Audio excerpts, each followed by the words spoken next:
First up, they traded Shane Baz over to the Orioles for a boatload of prospects. Outfielder Slater DeBrun, catcher Caden Bodine, right-handed pitcher Michael Ferret, and outfielder Austin Overn, as well as the 33rd overall pick in the 2026 draft. So really a volume approach here of prospects getting in return for Shane Baz. He's 26 years old. Had a weird season, Chris. You know, he showed us flashes. He had 3 starts with double-digit strikeouts, but by the end of the season, it was a 4.87 ERA, 133 WHIP. I'm excited about Rays pitchers going back into the Trop this upcoming season because we know that strikeouts and stuff metrics play up in Tropicana Field. So if I'm being honest, I think I'm a little less excited about Shane Baz and the Orioles. What do you think?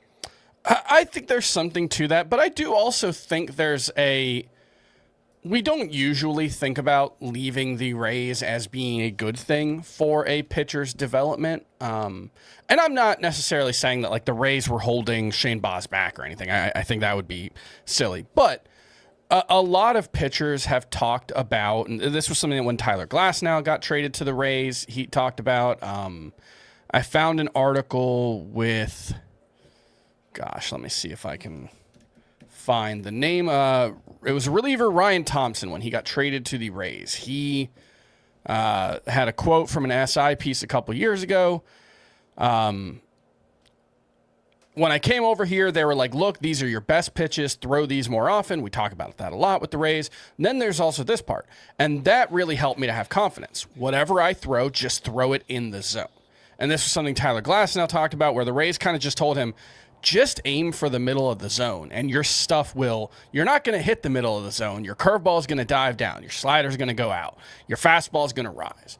But they said aim for the middle of the zone, and that helped him get the control problems that he had early on in his career under control. And I do wonder if that's possibly an explanation for why Shane Baz has just been a little disappointing over the past couple of years because he throws a lot of pitches in the strike zone.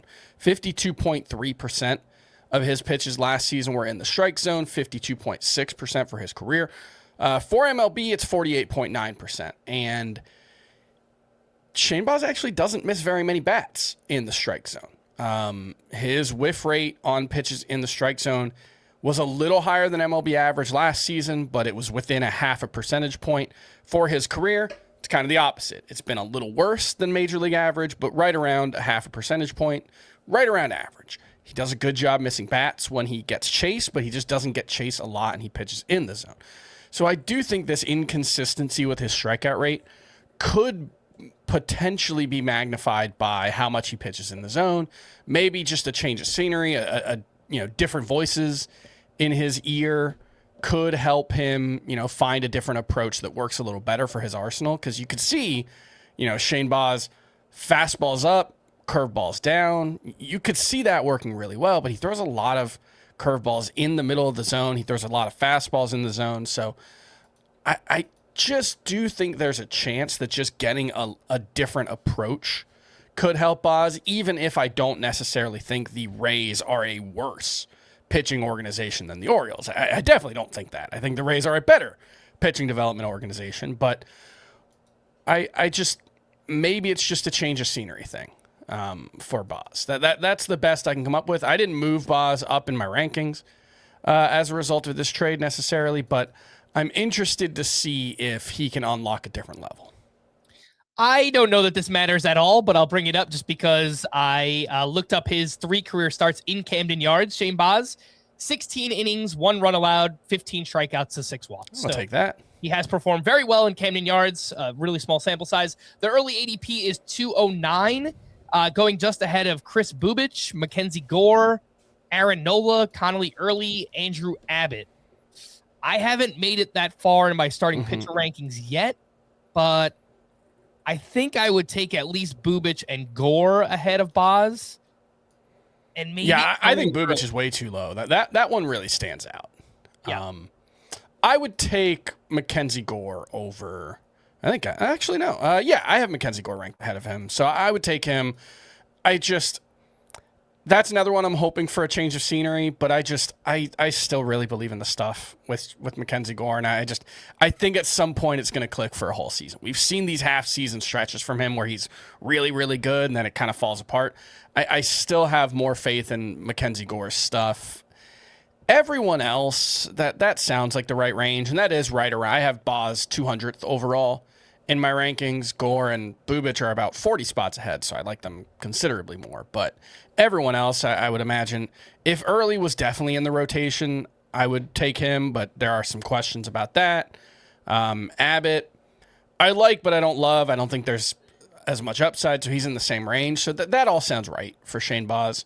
I will say, man, the Rays did very well to get the prospects that they did. It was basically, I think 3 of the 4 are in MLB Pipeline's top 10 for the Orioles. A bunch of guys who were recently drafted as like either late first or what do we call them? Supplemental round. So, I mean, plus they got the 33rd overall pick in next year's draft. I think they did very, very well. Even if you really like Shane Baz, I think it was a very good return for the Rays.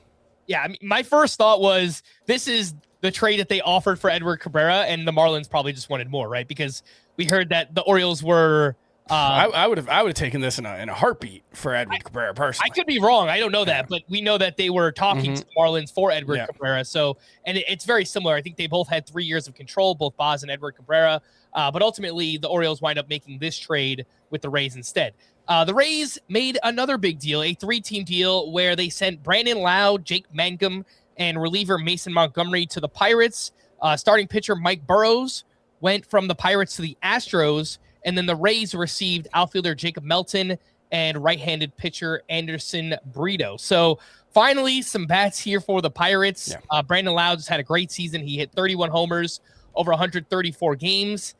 Definitely a downgrade in terms of ballpark, at least going from Steinbrenner Field that he played in the last year to PNC. It's also a worse lineup for him as well. So, Chris, I don't know if you're planning to move Brandon Lowe down. The early ADP is 175, just ahead of Xavier Edwards, and 23 picks ahead of Bryson Stott. What do you think about Brandon Lowe? Part of the problem is I just think his price is way too low already. So I don't really see much reason to move him down. It's a park downgrade. I think if you look at his expected home runs by park, I think if he played his whole career at Tropicana, it would have been like 12 more home runs over the course of his career than Pittsburgh or something. So it's not nothing, but it's not as significant a change. Pittsburgh is much harder for right-handed power hitters than left-handed power hitters. It's not a great place for left-handed power hitters, but it's about average. So I don't have too much concern here about Brandon Lowe. It's also worth noting that he actually didn't hit well at home last year, which is shocking. He had the big season we were kind of hoping for, but when you actually look at the splits, it was 735 OPS at home, 837 on the road. It was mostly a lower BABIP. He hit 15 homers at home versus 16 on the road. I think you still expect him to hit 25 to 30 homers, miss some time. He's going to be in probably a worse lineup, although I do expect the Pirates to make at least another couple of moves to fill this roster out. I do expect Connor Griffin to be a big part of their plans. Brandon Lowe was on the what's the Ken Rosenthal? It's not Effectively Wild. Is it his fair podcast? Territory? Foul territory. One of those. Yeah, some kind of territory. Either foul or fair. And he was talking about Connor Griffin and how he's really excited to see what he can do, and he's heard a lot about him. So the fact that he's already talking about that, I think it's a good sign for Connor Griffin, even though Brandon Lowe probably doesn't have anything to do with that decision. Just wanted to throw that out there. Mild downgrade, but he's going cheap enough where I didn't see much reason to, like, Brandon Lowe or Jorge Polanco. You know, I think I'd still take Lowe. Similar injury concerns. Lowe, I think, is a better hitter. Both seem undervalued, so it's... Yeah, no, I like the value on both of them. Like, I think they're both going well behind Cedon Rafaela. I know we like stolen bases in these early drafts, but I'd rather have Lowe or Jorge Polanco. I think they're much stronger hitters. So I think Lowe's still a nice value. If his price drops, love it even more. Polanco's going 60 picks behind Brandon Lowe, too. That's wild. I would guess that moves up now that he's signed, and we expect him to, I don't know, is he going to hit third for the Mets? He might.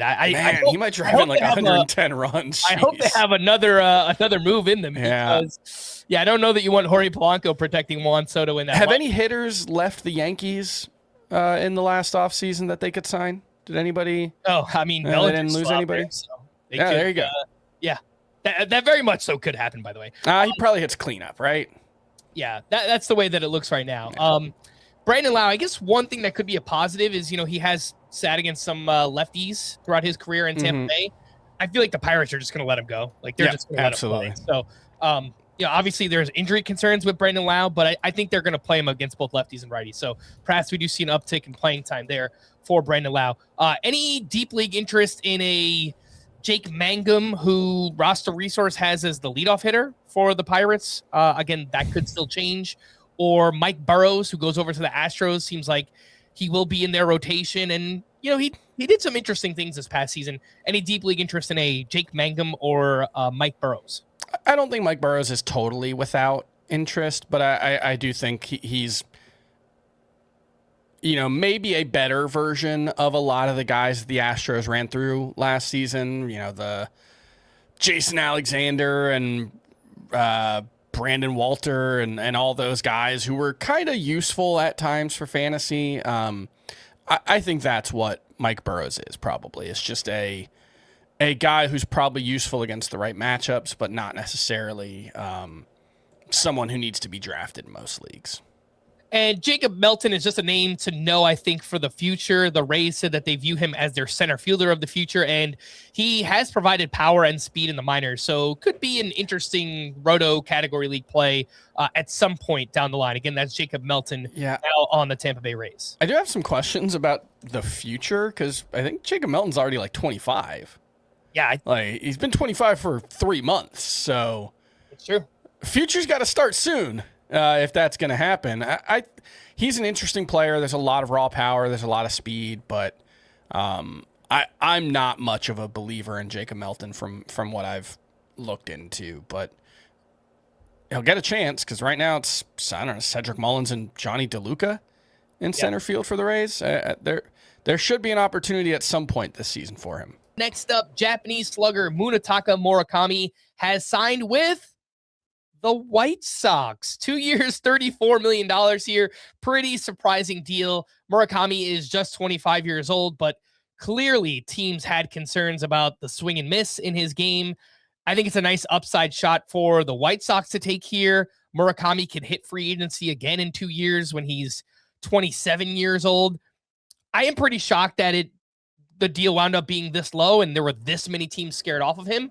I think the power absolutely is legit, Chris, but the strikeout rate has been up over 28% each of the past 3 years in Japan. So what is that going to look like in the majors? We're going to find out very soon. What do you think about Murakami with the White Sox? I was willing to give Murakami the benefit of the doubt when teams were pursuing him. There's been a lot of criticism and skepticism about him on baseball Twitter, and there's been some stats that people have thrown out some like really ugly stats for him that I wasn't sure how reliable they were. There was one that he had hit like 100 against fastballs that were 93 miles an hour above last year. I've seen other stats that it was not nearly that dire. It was more like an 800 OPS, but he did struggle relative to his overall numbers. This is bad though. Just because, like, when it comes to, I am assuming MLB teams can have access to whatever data they want from Japan. Like that the StatCast stuff is out there. It's just not as readily available for the NPB metrics. And so I assume that every MLB team had access to the full suite of statistics for Murakami. We've talked a lot about the in-zone contact rate being, I think, 73%, which is lower than all but one qualified hitter at the major league level last season. That was Rafael Devers. which is a sign that it's not impossible to thrive. And I actually think Rafael Devers is like a pretty decent stylistic and baseball comp for Murakami, third baseman who's probably going to play first base. Yeah. There's a lot of swing and miss there, but a lot of pop. I mean, this is legit like 70 grade power, 117 mile per hour max exit velocity last season. By all accounts, the average exit velocity and 90th percentile exit velocities were right in line with like a top 15 or top 10 mark amongst major leaguers. He legitimately crushes the ball. And so, look, Rafael Devers can make it work. The problem is when you have one comp and that comp isn't a huge outlier, you probably don't want to bet on that. That's within the realm of possibilities, within the range of outcomes for Murakami, but it's not something that you want to bet on. The fact that the contract comes in less than Jorge Polanco just got tells me that MLB teams view him as a 26-year-old as a worse bet than Jorge Polanco. That's pretty scary because Jorge Polanco is older, has a lot of injury problems, and got $3 million over the next 2 years more than Murakami. That doesn't really scream we think this guy's a superstar. It kind of screams we think this guy might not be able to hang. So I think I slotted him 14th among third basemen, right behind Royce Lewis. For me, it's right ahead of Lenyn Sosa. I think Sosa is a similar comp where you might be able to get 30 cheap home runs out of it, but there might be a lot of drawbacks along the way. I think Murakami has more upside. There's more just natural raw pop there for him than with Lenyn Sosa, but he's ranked right around 200 for me, number 13 for third baseman. Assuming we list him as a third baseman, I'm actually not sure if that decision has been made yet. Yeah, I was just gonna say I don't know what he's gonna be on CBS yet. This is a perfect Scott White question. In fact, Scott might actually he is listed as a first baseman, so that does change things. And I do think the White Sox are expected to play him at first base as well. So at first base, he's right around 18 for me. So that tells you the difference between those two positions. He is behind Kyle Manzardo and Spencer Torkelson, who I'm lower than the consensus. He is ahead of Christian Walker, but that might not be a bad comp as far as 2026 expectations for Murakami. Bad batting average, but maybe some cheap pop and run production. I think he's worth drafting in all leagues, but certainly not someone you need to target as a starter. Yeah, the early ADP on Murakami is 235, and if we compare that to other first basemen, that's just ahead of Spencer Steer, Kyle Manzardo, Lenyn Sosa. I think that makes sense. Again, it's a lot of names that you just mentioned as well. Last month, we had Yaku Cosmopolitan join us on the show, and he just kind of reiterated a lot of what you just said, is that there's a lot of volatility in the profile here. The power absolutely is legit. The swing and miss also is probably going to be a big problem, especially early on in Murakami's career. The only other comp I wanted to also mention, Nick Kurtz, which again, these are like the high-end comps, but Kurtz had a 72.5% zone contact rate. That was really bad, but also transcendent power. So that's another example of it working out. But there are other names like Christopher Morel, Matt Wallner. Yeah, where it's not so great. So again, this is kind of like the high end versus the low end spectrum for Murakami. The contract should be a strong prior here, and that should strongly tilt you towards the low end of expectations, unfortunately. The Red Sox acquired Willson Contreras from the Cardinals for Hunter Dobbins, 22-year-old pitcher Blake Aita, and 19-year-old pitcher Yoiker Fajardo. Contreras is turning 34 in May, but he could still hit. The plan is for him to play first base and DH. This past season, he hit 20 homers, 80 RBI, 791 OPS, still gets on base at a good rate. He hits the ball hard. And now he goes into Fenway, which is a great park for right-handed batting average. So, I mean, perhaps we see that tick up here for Willson Contreras. The early ADP is 210. I think that probably goes up a little bit. This feels like a very good move for Willson Contreras. Yeah, it's a nice landing spot. I don't necessarily think it's like a sea change in how you view him because, one, it's only half the games, and two, he hits the ball hard enough that like home park shouldn't matter too much in terms of the number of home runs. And actually, based on StatCast data, Fenway would not be a good home park for him. Based on their expected numbers, it would be 160 career home runs at Busch Stadium 2, 144 at Fenway. That is surprising for a guy who does hit the ball in the air to the pull side, or at least did well last season. But he's just a rock solid hitter. I think as a first baseman, he's a little fringy, but park upgrade, lineup upgrade, maybe he hits third or fourth for the Red Sox. Could be a ton of RBI opportunities in that lineup. I do think that, keeps him right around 200. I think I had him 210 before the trade. Maybe I bump him up. Munetaka Murakami versus Willson Contreras. I think that's an interesting question. Willson Contreras probably safer.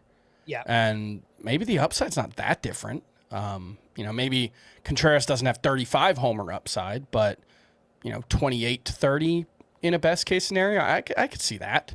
Yeah, I definitely think we're going to get a better batting average from Willson Contreras. Maybe he, ticks up to about 270 now, 20 to 25 home runs, good counting stats in that ballpark as well in that lineup. So head to head, I'll take Contreras over Murakami. The ADP is 210. He's going right around Alec Burleson and Sal Stewart.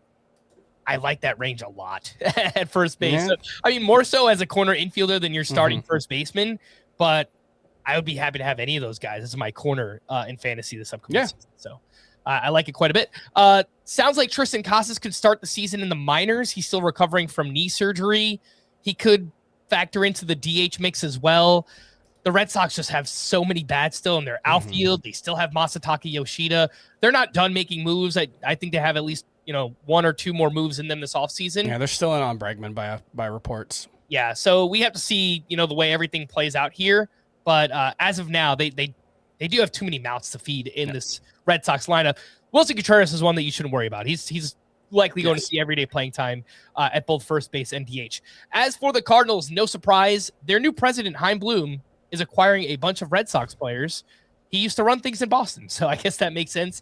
Apparently, they're talking about a Brendan Donovan trade too now, so that would be the third trade? It would be the third, yeah. The Red Sox and Cardinals this offseason. Does look like the top four in the Cardinals rotation right now will be Matthew Liberatore, Dustin May, Andre Palante, and Michael McGreevy. So a battle for the last spot between Richard Fitz, Hunter Dobbins, Tink Hence, Quinn Matthews. I don't know that we're terribly excited about any of those. Maybe the prospect guys like Hence or Matthews if they can make it. So yeah, but I think they're long shots given how their 2025 seasons both went. Matthews had dealt with a shoulder injury, was really bad for most of the season. Hence, I can't remember. Did he get hurt again? I believe he did, yeah. It was it wasn't like an arm injury. I don't think anyway, but I don't know. He only threw 21 innings. Yeah.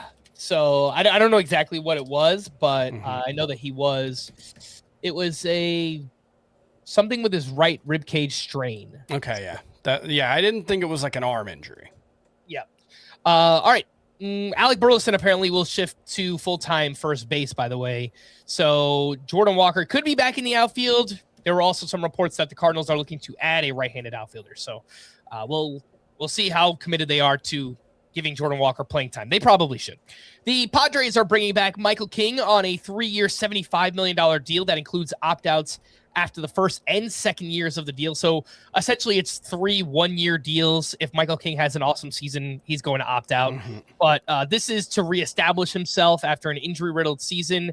If you look at the numbers before he got hurt, Chris, they were actually really good for Michael King. It was a 2.59 ERA, 102 whip, over 10K per nine. The underlying numbers all looked really good as well. He has been a tough one for me to rank so far. His early ADP is 141. He's going just ahead of Robbie Ray, Gavin Williams, Ryan Pepio. I have him, I think, just behind all those names just because I'm kind of scared about the shoulder thing that he dealt with, but I still do think he's talented. What do you think about Michael King? Yeah, he's 52nd for me. I have him 164th overall in my Roto rankings, so he is behind, I think, all of those guys. That sounds right.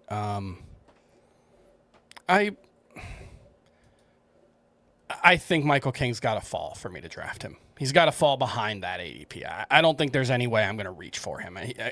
I could be entirely wrong. I was skeptical about his transition to the rotation. Obviously, it went incredibly well. But the injury, the age, the injury history, the fact that he's only done really one full season as a starter, there's a lot working against him to make it work, unfortunately.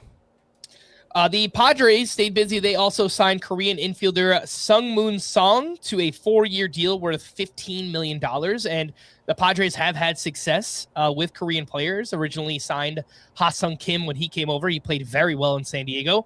Song is 29 years old. He's coming off a season where he hit .315 with 26 homers, 25 steals, a .917 OPS. Chris, we were talking before, and such an interesting player because he's had these 2 massive seasons in a row, KBO. But before that, he was awful. So it's like this breakout the past 2 years came out of nowhere. So I don't know exactly what to think. Sounds like he could start at either second or first base for the Padres. Any deep league interest in Sung-Moon Song? It's got to be really, really deep. I don't think...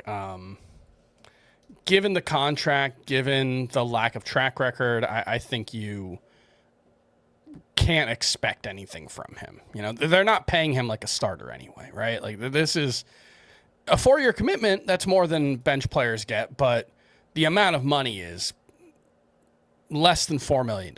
So the Padres are not expecting him to be a starter, I don't think. So, 15-team league with deep benches, sure, throw a flyer on him instead of someone boring in the last round, but I don't think he's on the 12-team league roster or radar.